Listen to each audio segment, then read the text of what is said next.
Hello दोस्तों, स्वागत है आपका अपने इस यूट्यूब चैनल पर।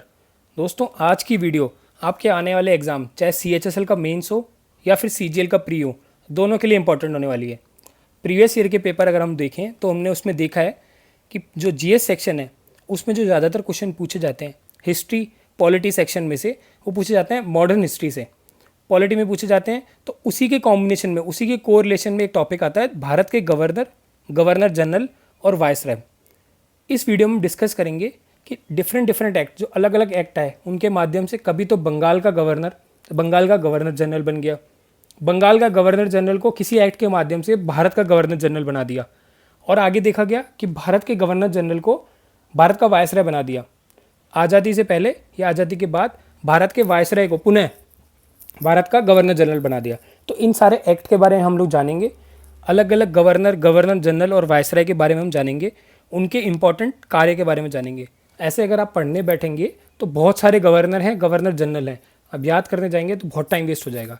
हम उन्हीं के बारे में डिस्कस करेंगे जो हमारे वन डे एग्जामिनेशन के पॉइंट ऑफ व्यू से इंपॉर्टेंट है। तो चलिए इसको शुरू करते हैं। सबसे पहले आएंगे रॉबर्ट क्लाइव। ये बंगाल के पहले गवर्नर जनरल हैं। रॉबर्ट क्लाइव ने प्लासी के युद्ध में, जो 1757 में हुआ था, अंग्रेजों का नेतृत्व किया था। रॉबर्ट क्लाइव की यहाँ पे मैंने फोटो लगाई है। उन्होंने अंग्रेजों का नेतृत्व किया था प्लासी के युद्ध में। इसी से अंग्रेजों ने उसको क्या किया, बंगाल का पहला गवर्नर जनरल बना दिया। अब इसके शासन में क्या इंपॉर्टेंट काम हुआ जो हम इसको पढ़ रहे हैं। एक तो द्वैत शासन प्रणाली लागू की गई। द्वैत शासन प्रणाली का मतलब क्या हुआ कि दो लोगों के पास में शासन था। एक थी ईस्ट इंडिया कंपनी EIC, दूसरे थे बंगाल के नवाब। तो द्वैत शासन प्रणाली का अब अगर आपको एग्जाम्पल लेना है तो जैसे इंडिया में देखिए आप, राज्य सरकार है, केंद्र सरकार है, दो शासन प्रणाली है। तो जैसे हमारी सेना है जो भारत के पास में, उसी तरह से इसमें भी दो अलग अलग जगह चलती थी, ईस्ट इंडिया कंपनी और बंगाल का नवाब। दोस्तों, इस वीडियो को आखिर तक देखना। अगर आपने पूरा वीडियो देख लिया, एक बार और PDF से रिवाइज कर लिया या वीडियो वापस देख लिया, तो आपका गवर्नर जनरल और वायसराय से कोई क्वेश्चन गलत नहीं होगा। इसको एक बार आप आंख बंद करके कहानी की तरह सुनते रहें। उसके बाद में जब आप रिवाइज करेंगे तो आपको पता लगेगा कि बहुत सारी चीज़ें तो आपको ऑटोमेटिक याद हो गई हैं। दोस्तों, रॉबर्ट क्लाइव के शासनकाल के बाद में आया 1773 का रेगुलेटिंग एक्ट। इस एक्ट के माध्यम से बंगाल का गवर्नर जनरल बना दिया गया। तो वॉरेन हेस्टिंग, ये बंगाल के आखिरी गवर्नर थे, 1772 में थे ये, तो बंगाल के आखिरी गवर्नर हुए और पहले गवर्नर जनरल हुए। दोस्तों, कई बार कन्फ्यूजन होता है, हमें आखिरी और पहले वर्ड में कन्फ्यूजन हो जाता है, इसलिए मैंने यहाँ पे क्लियर लिखा है। आप इसी तरह से इसको पढ़ें, इसी तरह से इसको सुने, 2 से 3 बार वीडियो को रिवाइज करेंगे तो आप कहीं कोई गलती नहीं करेंगे। तो वॉरेन हेस्टिंग जो थे बंगाल के आखिरी गवर्नर, उनके साथ साथ बंगाल के पहले गवर्नर जनरल थे। और बंगाल के गवर्नर का पद गवर्नर जनरल कब बनाया गया? 1773 के रेगुलेटिंग एक्ट के द्वारा बनाया गया। इस तरह से आप याद करेंगे तो आपको कहीं प्रॉब्लम नहीं आएगी। एक क्या इंपॉर्टेंट बात हुई, 1774 में कलकत्ता में सुप्रीम कोर्ट की स्थापना हुई। हमें याद रखना चाहिए, सुप्रीम कोर्ट की स्थापना दिल्ली में नहीं हुई थी, कलकत्ता में हुई थी। उस टाइम तक राजधानी दिल्ली नहीं थी, जो केंद्र पॉइंट था, जो मुख्य बिंदु था, वो कलकत्ता था। जज जो थी एलिजा एम्प्रे थी पहली। सर विलियम जोन्स द्वारा एशियाटिक सोसाइटी ऑफ बंगाल की स्थापना की। ये क्वेश्चन प्रीवियस ईयर में आ चुका है।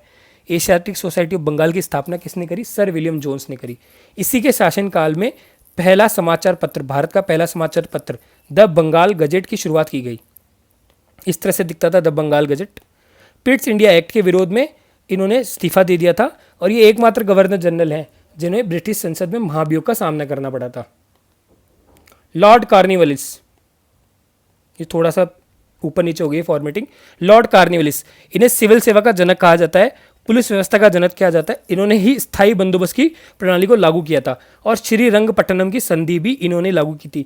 देखो, पुलिस व्यवस्था का जनक इसलिए कहा जाता है कि इन्हीं के शासनकाल में लगभग प्रत्येक जिले में एक तो पुलिस थाना बनाया गया था, पुलिस स्टेशन बनाया गया था, साथ में पुलिस वालों, मतलब पुलिस एम्प्लॉयड किए गए थे, मतलब डिप्लॉय की गई थी पुलिस की सेना। लॉर्ड वेलेजली, 1798 से लेकर 1805 तक इनका शासन था। इनके शासन में महत्वपूर्ण कार्य हुए थे: सहायक संधि प्रणाली, प्रेस पर प्रतिबंध, चौथा एंग्लो मैसूर युद्ध। लॉर्ड वेलेजली ऐसा शासक था जो स्वयं को बंगाल का टाइगर कहता था, और 1801 में इन्होंने मद्रास प्रेसिडेंसी का गठन किया था। लॉर्ड मिंटो फर्स्ट, 1807 से लेके 1813, इन्होंने क्या इंपॉर्टेंट कार्य किए थे? इन्होंने महाराजा रंजीत सिंह के साथ में अमृतसर की संधि करी थी, और चार्टर एक्ट जो पारित हुआ था इन्हीं के समय काल में हुआ था। लॉर्ड हेस्टिंग, 1813 से 1823, इनके शासनकाल में जो इंपॉर्टेंट कार्य है वो एक ही कार्य जो हमें याद रखना है, रैयतवाड़ी व्यवस्था की शुरुआत इन्हीं के शासनकाल में हुई थी। किसने करी थी?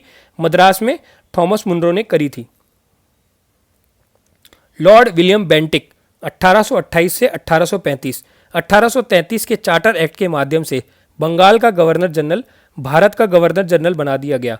किस एक्ट के माध्यम से बंगाल का गवर्नर जनरल भारत का गवर्नर जनरल बना?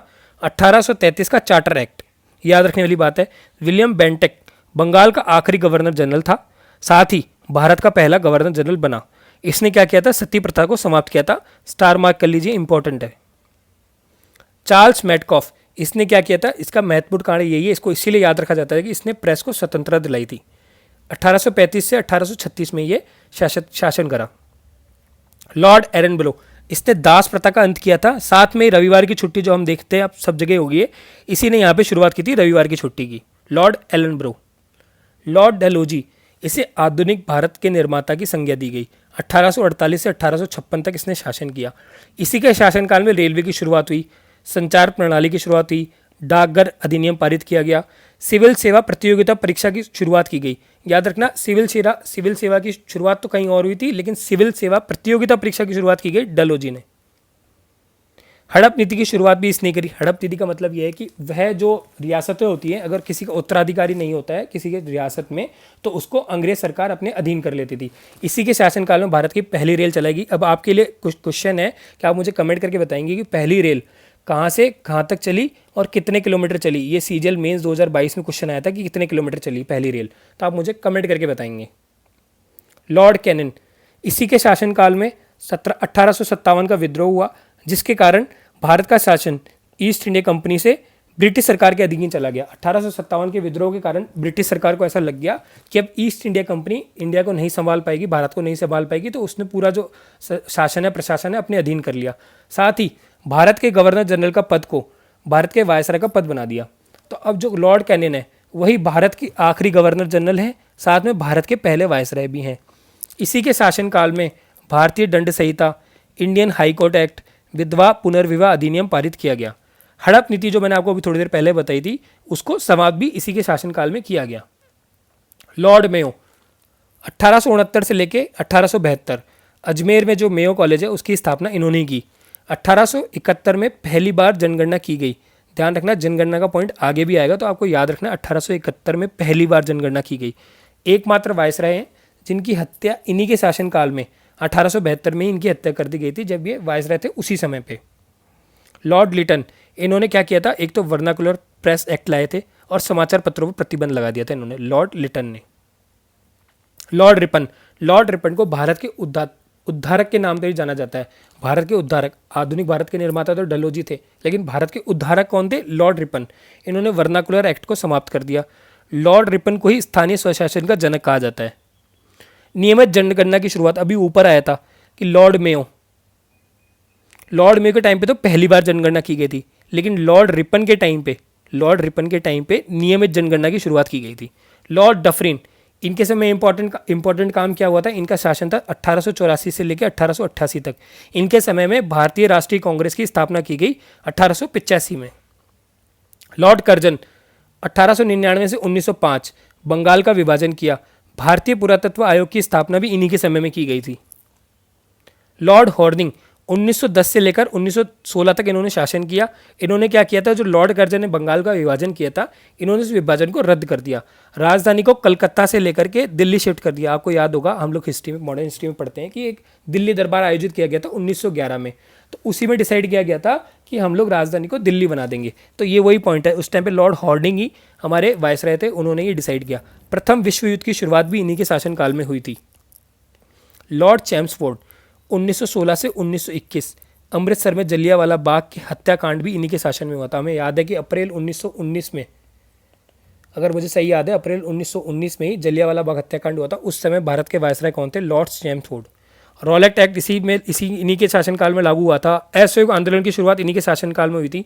महात्मा गांधी ने चंपारण आश्रम की स्थापना भी इन्हीं के शासनकाल में करी थी। लॉर्ड रीडिंग, 1921 से 1956 दो इंपॉर्टेंट काम है जो याद रखने, चोरा चोरी कांड और काकोरी रेल कांड, इनके शासनकाल में ही हुआ था। लॉर्ड इरविन, 1926 से 1931 तक इन्होंने शासन किया। साइमन कमीशन 1927, डांडी मार्च 1930, प्रथम गोलमेज सम्मेलन और सविनय अवज्ञा आंदोलन भी इनके समय में होगा। इरविन के नाम से आपको याद हो रहा होगा, गांधी इरविन समझौता। आप मुझे कमेंट करके बताएंगे गांधी इरविन समझौता कौन से ईयर में हुआ था। अगर वीडियो यहाँ तक देख लिया और आप कमेंट कर रहे हैं तो इसका मतलब आपकी तैयारी बहुत अच्छी है, प्री का एग्जाम तो आपका कहीं नहीं रुक रहा। लॉर्ड विलिंगडन 1931 से 1936, द्वितीय गोलमेज सम्मेलन इनके शासनकाल में हुआ था। भारत सरकार अधिनियम इनके शासनकाल में ही पारित किया गया था। लॉर्ड लिनलिथगो 1936 से लेकर 1943 तक इन्होंने शासन किया।